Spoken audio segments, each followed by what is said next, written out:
Assalamualaikum warahmatullahi wabarakatuh. Perkenalkan, nama saya Natasha Rowan Frederika Barua. Pada kesempatan kali ini, saya akan mempresentasikan hasil laporan dengan judul Pengujian Fitur Kelola Data Jemaat Aplikasi Pendataan Jemaat Gereja GKI Maleo Raya menggunakan metode Black Box dan White Box. Masalah yang melatar belakangi pembuatan aplikasi ini adalah dalam era transformasi digital, pengguna teknologi informasi telah merambah berbagai aspek kehidupan termasuk dalam pengelolaan administrasi organisasi sosial keagamaan. Salah satu contohnya adalah gereja yang membutuhkan sistem informasi untuk mendukung efisiensi pencatatan dan pengelolaan data jemaat. DKI Maleo Raya telah mengembangkan aplikasi pendataan jemaat berbasis web yang ditujukan bagi admin gereja. Aplikasi ini memiliki beberapa fitur penting termasuk login, dashboard, serta fitur kelola data jemaat yang mencakup proses root data jemaat. Untuk memastikan bahwa fitur kelola data jemaat ini berfungsi sesuai kebutuhan pengguna dan bebas dari kesalahan logika maupun validasi input, dibutuhkan pengujian perangkat lunak yang menyeluruh. Pengujian ini dilakukan dengan pendekatan black box testing yang berfokus pada uji input-output tanpa memperhatikan struktur kode serta white box testing yang menguji logika program melalui analisis struktur internal aplikasi seperti flowchart dan jalur independen kode.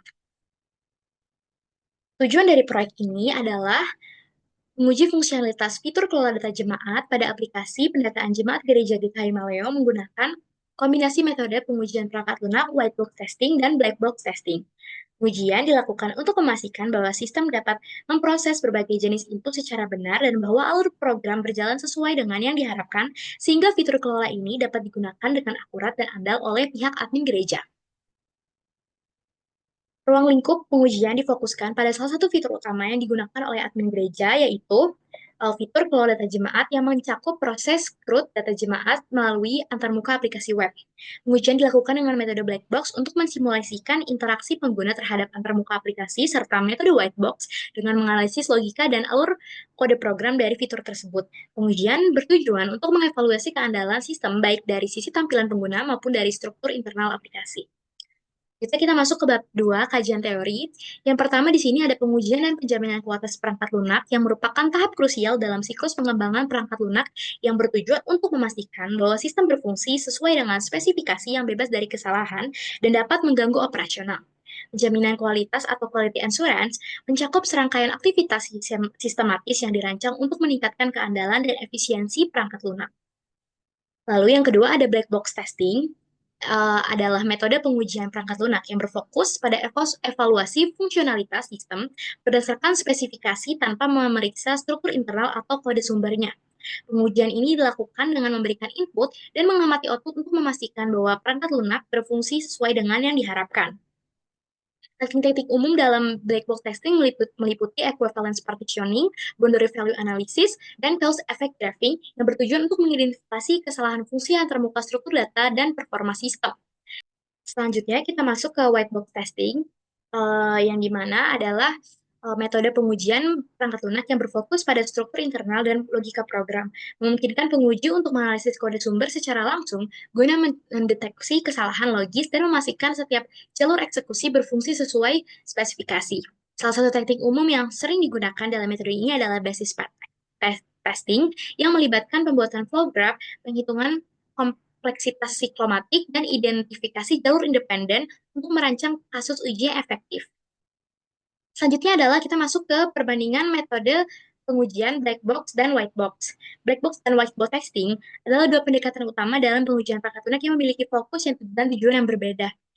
Black box testing menilai fungsionalitas sistem berdasarkan spesifikasi tanpa memperhatikan struktur internal kode. Sedangkan white box testing melibatkan analisis mendalam terhadap struktur dan logika program yang memungkinkan penguji untuk mengidentifikasi kesalahan logis dan jalur eksekusi yang mungkin terlewat.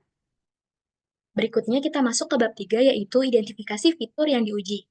Dalam pengujian ini, fitur utama dari aplikasi pendataan Gereja GKI Maleo Raya yang dipilih adalah fitur kelola data jemaat. Fitur ini digunakan untuk melakukan proses penambahan, pembaruan, penghapusan, dan penelusuran data jemaat dalam aplikasi. Ujian ini dilakukan untuk mengevaluasi bagaimana sistem merespon input yang valid maupun tidak valid, serta untuk memastikan bahwa logika program seperti proses validasi dan penyimpanan data berjalan sesuai harapan. Hal ini mencakup aspek antarmuka pengguna maupun alur logika dalam kode program. Berikut adalah tampilan kelola data jemaat.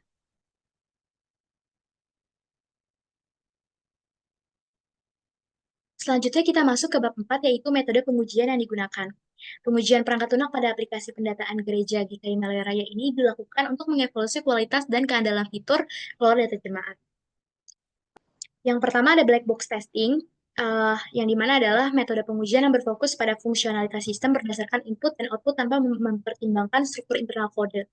Dua teknik yang digunakan dalam black box testing adalah boundary value analysis atau BVA, di mana teknik ini digunakan untuk menguji nilai batas pada input data jemaat seperti panjang karakter nama dan lain-lain. Misalnya, sistem harus dapat menolak input nama jemaat yang terlalu pendek atau panjang. Teknik yang kedua adalah equivalence partitioning atau EP. Teknik ini membagi kelas input menjadi kelompok valid dan tidak valid. Sebagai contoh, jika kolom nomor HP harus diisi dengan format tertentu, maka EP akan menguji input yang termasuk dalam kelas valid, misalnya nomor HP harus angka, dan tidak valid, misalnya nomor HP, simbol, dan huruf. Lalu yang kedua adalah black box testing, yang dimana adalah metode pengujian perangkat lunak yang dilakukan dengan melihat struktur internal dari kode program. Pengujian ini dilakukan langsung oleh pengembang atau penguji yang memiliki akses ke kode sumber dari aplikasi. Dua teknik utama yang digunakan dalam pengujian ini adalah, yang pertama ada kode coverage atau cakupan kode. Pengujian dilakukan untuk memastikan seberapa banyak baris kode yang telah diuji dalam pengujian fitur keluar data jemaat ini. Cakupan ini mencakup statement coverage, branch coverage, dan condition coverage atau kondisi if else yang tujuannya adalah memastikan bahwa seluruh skenario logika utama telah dijalankan. Teknik atau metode selanjutnya adalah path testing atau pengujian jalur, yang dimana metode ini mengevaluasi semua jalur eksekusi yang mungkin terjadi dalam program. Penguji akan mengidentifikasi flow chart atau flow graph dari fungsi kelola data jemaat, kemudian menguji semua jalur independen untuk memastikan tidak ada jalur logika yang mengandung kesalahan atau tidak tertangani. Berikut adalah contoh pada fungsi store tambah data. Selanjutnya kita masuk ke bab kelima atau hasil dan temuan pengujian. Di sini yang pertama adalah hasil pengujian fitur kelola data jemaat untuk black box testing. Nah, jadi di sini pengujian dilakukan menggunakan teknik boundary value analysis dan equivalence partitioning dengan fokus pada input valid dan tidak valid saat menggunakan penambahan dan pengeditan data. Di sini adalah contoh hasil pengujian dari fitur kelola data jemaat. Di sini ada input yang pertama untuk nama A hanya satu huruf dan ekspektasi outputnya muncul validasi nama terlalu pendek. Lalu hasilnya adalah sesuai. Dan input yang kedua adalah nama Arwijaya. Di sini muncul pesan kesalahan login hasilnya adalah sesuai. Lalu input yang ketiga adalah tanggal lahir 10 September 1998. Muncul pesan error format tanggal lahir tidak valid karena harusnya ini hanya date saja dan hasilnya adalah sesuai. Lalu selanjutnya adalah nomor telepon yang dimana itu lebih dari 5 digit. Dengan ekspektasi output muncul validasi panjang maksimal, hasilnya juga sesuai. Dan yang terakhir adalah tidak mengisi field sama sekali atau fieldnya kosong. Ekspektasi outputnya adalah sistem menolak penyimpanan dan menampilkan notifikasi wajib isi. Hasilnya juga sesuai. Selanjutnya kita masuk ke hasil pengujian fitur kelola data menggunakan white box testing. Pengujian dilakukan menggunakan teknik code coverage dan path testing dengan fokus input valid dan tidak valid saat melakukan penambahan atau pengeditan. Di sini ada tabel hasil pengujian fitur kelola data jemaat. Teknik yang pertama, code coverage. Pengujian ini mencakup seluruh fungsi CRUD atau tambah, edit, hapus, tampil data, dan seluruh blok kode utama telah dijalankan. Temuannya, cakupan kode mencapai 100% pada file jemaat controller.php. Lalu teknik yang kedua, path testing. Jalur independen seperti validasi input, simpan ke database, redirect, dan error handling telah diuji, dan temuan semua jalur eksekusi berhasil dilewati tanpa error atau exception. Selanjutnya kita masuk ke bab 6, yaitu evaluasi dan rekomendasi. Berdasarkan hasil pengujian menggunakan pendekatan black box dan white box, fitur kelola data pada aplikasi pendataan jemaat ini secara umum telah berjalan sesuai harapan, namun terdapat beberapa aspek yang masih perlu ditingkatkan, terutama dalam hal validasi input, pesan kesalahan, dan alur logika program. Berikut adalah tabel evaluasi fitur. Fitur kelola data jemaat. Aspek yang dievaluasi ini ada validasi input dan ekspektasi outputnya adalah sistem dapat menolak input yang tidak valid seperti karakter khusus pada nama serta membatasi panjang input. Lalu kelengkapan pesan error. Ekspektasi outputnya adalah sistem menampilkan pesan kesalahan yang spesifik dan informatif terhadap setiap jenis kesalahan input.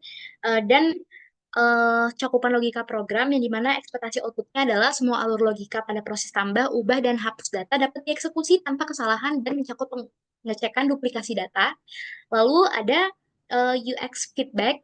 Ekspektasi outputnya dalam sistem memberikan notifikasi visual, misalnya pop-up atau toast setelah proses berhasil dilakukan untuk memberikan kepastian kepada pengguna. Selanjutnya, kita masuk ke rekomendasi peningkatan kualitas sistem. Ikut adalah tabelnya. Jadi di sini ada fitur kelola data jemaat. Rekomendasinya adalah tambahkan validasi untuk karakter khusus dan data duplikat, misalnya email sudah terdaftar.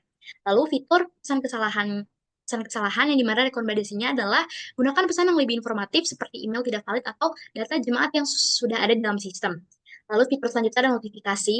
Kita bisa menambahkan notifikasi visual atau toast saat data berhasil disimpan, diperbarui, atau dihapus. Setelah itu, fitur UX, rekomendasinya adalah menambahkan konfirmasi sebelum menghapus data untuk mencegah kesalahan yang tidak disengaja. Sekian presentasi dari saya. Terima kasih.